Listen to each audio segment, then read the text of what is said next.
Okay, so morning everyone. I hope you are doing great and that you are not too confused about quantum computing, because I am a bit, but anyway. This presentation will be about something much more concrete. So I am William Moury, as we said. I am in charge of sales for Versasec. We are a Swedish company, and we develop software in the identity and access management world with a specific focus in the management of digital identities and secure authentication devices, such as smart card or other PKI devices. And today I'd like to speak about one concept, very concrete, which is the just-in-time virtual smart card. And before getting into the details about the virtual smart card, let's start with a fact. And the fact is something I think we all know in the room today, is that this is the end of passwords, right? I mean, credential threat is today's crisis. 91% of the cyber attacks today came from a stolen username and password. And we all know here in the room that passwords are very easy to be stolen with phishing attacks or social engineering or so on, or hacked with some powerful tools. So that we know already. What we may not know as much, and what is a bit scary, is that some study shows that 60% of employees share their password with coworkers. That's quite scary. And one other number which is even more scary is that a study shows that 20% of them will sell a password for less than $1,000. 20%. I mean, for less than $1,000, you will risk your company reputation, you will risk your career. I mean, I will never sell one of my passwords for $1,000. Maybe for a nice Ferrari, but not for $1,000. Anyway, this is fact.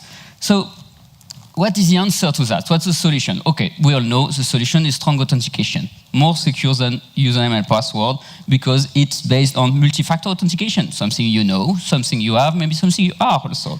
So by having this multi-factor authentication, you protect yourself against internal attacks and external threats. That's good. So a few examples about strong authentication method. One-time password, with an OTP token, or with SMS. Our web-based PKI, we will come back to this. Biometric, context-based authentication, behavior-based, I mean, several of them. And the one we want to focus on is hardware-based PKI. And why is that? So before getting to the detail into why we should choose hardware-based PKI, let's remember quickly what is an hardware-based PKI. The most common one is a smart card, right? Credit card format that you can use for both physical access and logical access, which means access to the computer. The main principle of the smart card is that it has an embedded crypto processor, and that all the crypto operation will be done into the device and will never leave the device. And all the keys will be generated and stored into the device and will never store the device to ensure the security. So again, this could be a smart card in a credit card format, but this could be a micro SD card with an embedded crypto chip. This could be a USB token with a SIM card, a USB token with an embedded crypto chip. You have several options. And it's definitely an high-end proven security with very strong certifications such as Common Criteria, FIPS, and other certifications like that. One important advantage of choosing hardware-based PKI is that it's very convenient for the end users. Because you get rid of passwords, you get rid of the password policies. So you don't have to change your password every 2 weeks. You don't have to put a very complex password with some alphanumeric, special characters that you will not remember anyway. So this is more convenient. And last but not least, it works for all. It's not only about authentication. It is about authentication, of course. It works for Windows logon, secure authentication to website, application, VPN, remote desktop services, Wi-Fi. It works by default. As soon as your application can be configured to use client-based, certificate-based authentication, it works. But on top of this, it works for mail and document signature, and I'm talking about qualified signatures that could replace a written signature. And it works also for mail and disk encryption and pre-boot authentication. So with one device, which is your smart card or your token, you get access to everything. That's good. However, there are some challenges in deploying physical smart cards. There are many challenges, otherwise everyone will do it, because that's clearly the most secure and convenient way to do things. One of the challenges is you need to manage a stock of this device, of this smart card. And if you have different physical locations, this could be pretty tricky. So you need to have a stock for each location, you need to have a way to manage this. This is not very easy. Another important point is that in the context of mobility, we more and more have small laptops with only few USB ports, no smart card readers, some tablets with no USB port at all sometimes. And it's quite challenging to deploy a smart card in this context. Bluetooth is an option, but it's expensive. So it's quite challenging to deploy the smart card with these new laptops with only few USB ports and new smart card readers. And the rollout complexity, of course, because you need to involve all these cards, maybe you need to involve some printers, you need to have some workflows, policies to set that in place. So it's quite a complex project. And last but not least, the cost. You have to invest in the cost for the smart card, even if the smart card are much cheaper than before, but still, you have to invest in the cost in the readers, maybe in the printers. So at the end, this is quite an expensive project, and that's one of the main reasons why many companies are a bit reluctant in deploying physical cards.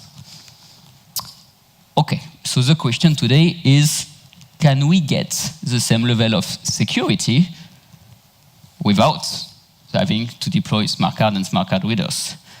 And the answer is, of course, no, yes, of course it is. So, so let's start by describing what is a virtual smart card.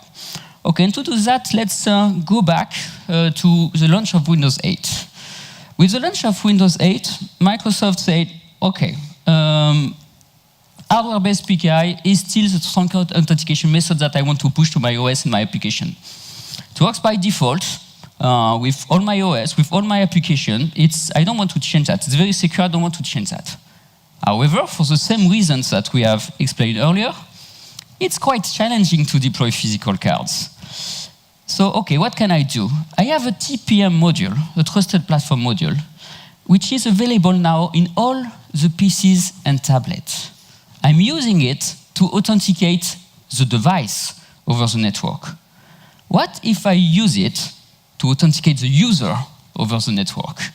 And that's what they did. They built an abstraction layer on top of the TPM so that it emulates a physical smart card and it makes use of all the standard interfaces of the operating system of the application with the same crypto capability. So at the end, it's exactly like if you use, on a user experience point of view, it's exactly like if you use a physical smart card. And it's connected to the physical device using the trusted platform module. We'll come back to this. Of course, it cannot be moved between devices, and it's there. It's there by default on all now the PCs, tablets, and some mobiles. So let's focus a bit more on the TPM to understand. So what is the TPM? Well, the TPM is a crypto chip. It's a crypto chip which is able to store keys and do crypto operation. So it allows to perform the same level of operations than the smart card.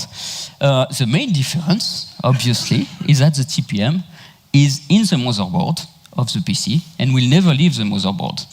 Like the smart card that you can move from one PC to another. Here, it's linked to your device. But here it is similar. To be completely exhaustive, in terms of security, it's a bit less than the smart card in the sense that it does not support elliptic curve, and it does not have all the security certifications that you have with the smart card that could be required from some regulation. But in most of the cases, this answers the requirement of security.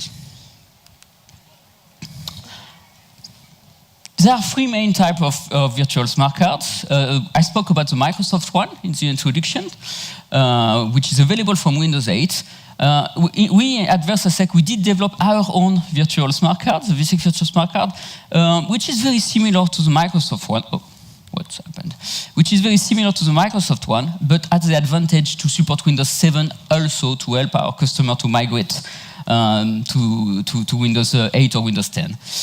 We do support also the Charismatics one, which is a bit more advanced with some multi-OS option, and it can use the Intel IPT instead of the TPM.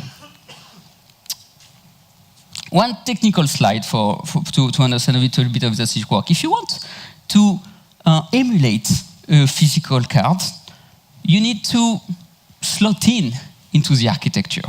So you need to fake the system somehow. And to do that, you have two ways to do it. Either you do this as a middleware level, so PKCS11, CSP, middleware, which is what Microsoft is doing with the virtual smart card.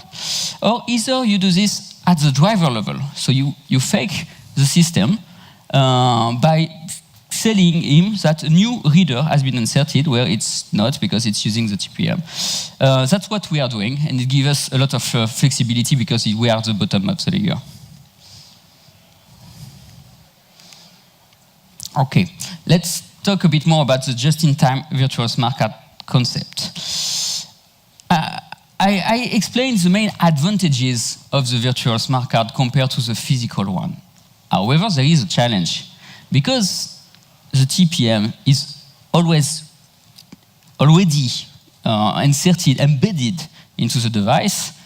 I cannot remove it and do some central management. I cannot use a printer like I can do with the smart card, where I will just say, okay, execute. I print my 1,000 cards. I can just encode them. I can just dispatch. That's it. It's done. The issuance is done. I cannot do that, obviously, with the virtual card. So to deploy the virtual card, one option is to use a user self-service approach, where the user himself will issue a virtual smart card, which is a good approach. Another approach is to use a just-in-time virtual smart card concept with some remote security device management. And this works by having a service running on all the devices and talking to a CMS server. By doing that, you have the capability to remotely provision the virtual smart card. Let's take an example. Let's take an example that I'm working for a company who has deployed physical cards, okay?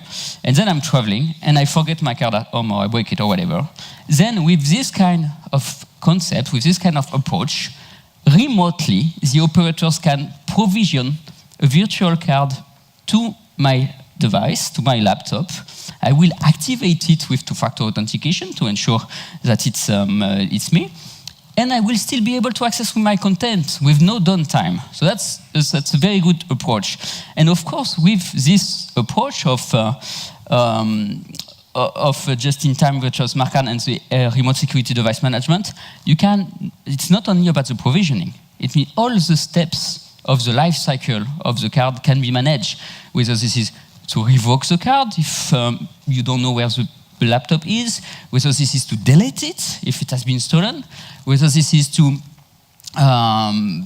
renew the certificate, unlock. I mean, all these steps will be able to be managed the same way. And you can use a credential provider. I can go to this. So you can use the login screen directly to do that. So you don't even have to log on to your PC, which is good which means that in terms of policies, of GPOs, you can force the usage of the smart card. You don't have to allow username and password at all, which is what is required if you want to prevent from cybersecurity attack. So by doing this, you don't have to enable the password at all. You force the usage of the smart card, and from the login screen, with a pre-populated virtual smart card, the user with two-factor authentication will be able to authentify himself and to activate his virtual smart card and start using it. Of course, to do that, you need a CMS, like our CMS, so like the Versasec CMS. And the Versasec CMS will manage completely the life cycle of the virtual card, but not only, right? It will manage the life cycle of both the physical card and the virtual card. Because what is interesting also is the fact that they can work together. They can work together. You can say, okay, I will use the physical card for all the people working at the office, but I will use virtual cards for the laptop for the VP or for the sales, or I will use the virtual card for a fallback scenario when they forget the card. So this can work together, and this will be fully managed by the same management console, which will connect to the user directory, whether this is LDAP or Active Directory, to the database server, to the SQL server, to the mail server if you want to send some notification to the end user or you want to generate a random pin code, to the event log, the PKI, whether this is a Microsoft one, Entrust, Prime Key, Global Sign, all of them. The HSM, if you want to store your keys in an HSM, the archival, the operator interface, the smart card, of course, themselves, the user self-service, the RSDM, this component allowing the just-in-time virtual smart card concept, the credential provider, we spoke about it, the SMS gateway, if you want to send SMS to authentify already, okay. No, that's fine. If you want to send SMS to authentify the users, for example, the physical access system, if you want to use the card for both physical access and logical access. Photo capture, if you want to take photo of the employee and print it on the card, and the printer, of course, if you want to print the card and cut the RFID keys and so on.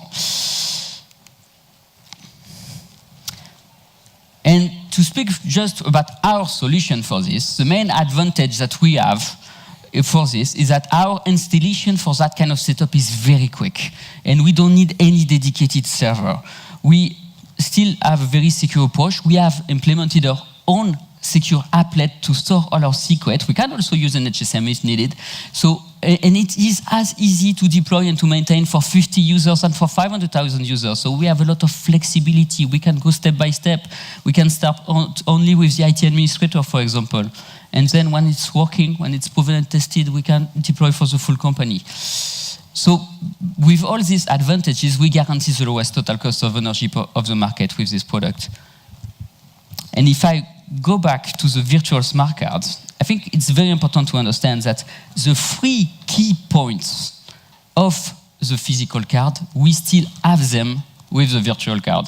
First is non-exportability. The keys will never leave the device. That's the first thing. Isolated cryptography. All the cryptography operations are done by the microprocessor in the TPM. So we will not be able to stall them. Anti-hammering. If I enter too many wrong PIN code, my device will be blocked. So I cannot do some massive attacks. Okay, important slide, obviously. Of course, I spoke about it a bit earlier, but smart card projects are quite expensive because first, for the initialization, you need to invest in hardware with the card, with the readers, maybe some printers. So it's quite a big investment. And of course, during the maintenance, you could have issue with a lot of cards being lost or broken that you have to replace, which is also a recurring cost. It's much less with the virtual card, obviously, because one, it's already there, so no hardware investment at all. And two, it's pretty rare to broke or lost your laptop, so you will much have less maintenance cost. So from our experience, we have seen that we save around 50% in terms of full project from physical card to virtual card. Okay, so does that mean that this is the end of the physical smart card? Well, no, not really. And because of these reasons, there are still areas that you cannot meet with the virtual card. First is physical security. If you want to use the card for both door access and computer access, then the physical card is still the good way to do that. If you want to use it for visual identification also, so if you want to print the photo of the employees and to use it to show himself to the authenticated card, okay, I will speed up. Security, it's still, the level of security with the card is still higher than with the virtual card. And we have all the security certification which are important for some regulation. And the last one, roaming use. If you have a use case in your company where the laptops are shared, I mean, or the PCs are shared between several users, then the smart card is better, because with your physical card, you can go to one PC to another. With the virtual card, you need to have a virtual smart card for each employee on each PC. Okay, so let's have a look at a few customers' example very quickly. So the first one is a European public transport company. They have 300,000 plus employees worldwide, and they have 90,000 managed virtual smart cards. They used RSA tokens before, and now they are using TPM on devices. They originally planned to went for Wave, because back in the day our product was not really mature, it was a few years ago, but Wave went bankrupt, and they chose Versasec because of our capability to do Windows 7 with the TPM, and we also have some TPM management capability. We don't only manage the lifecycle of the virtual card, we also manage the lifecycle of the TPM. Another example is an international government service provider. They have over 50,000 employees across Europe, North America, Asia Pacific, and Middle East. They have 90,000 managed virtual smart cards, and they were looking to implement two-factor authentication after a security incident, which is often to be the case. And they chose us because of the requirement of Windows 7 support. And they use Gemalto card when the TPM is not available on the laptop. A nice one also, it's a European insurance group in Switzerland. They have 1.7 million plus customer, very healthy customer. And they have 7,000 managed employees, 7,000 employees and managed virtual smart card. And what they did is that they invested a lot of money in very nice laptops, very powerful laptops, very good, looks very good. However, as we said earlier, no USB port, no smart card readers. Okay, what can I do to get the best level of security of this? That shows Versasec CMS because of the just-in-time virtual smart card with the RSDM component. By the way, we are going to publish a case study about this one. The previous one is going to be available in a few days. And the last one, and after I'm done, it's a customer example. It's the American Technology Group. So it's an American technology group with around 35,000 plus employees worldwide. And they use the virtual smart card together with the YubiKey in some small number of circumstances. They have 15,000 managed virtual smart cards today. They plan to go to 35,000 this year. And they had to implement two-factor authentication because of the DFARS regulation in the US. So it's a regulation which forced all the sale of aviation and defense to require two-factor authentication. So that's government regulation. And they chose us because of the virtual smart card support for Windows 7 and because we can issue the virtual smart card from the login screen from the credential provider. And that's it. I'm on time, right? So if you have any question, please feel free to ask me, to contact me. I have my stand just here. So please feel free to drop by. I have also plenty of riscos to hand over, so I will be happy to hand over to you. Thank you. Thank you very much. Merci bien, monsieur. Parfait.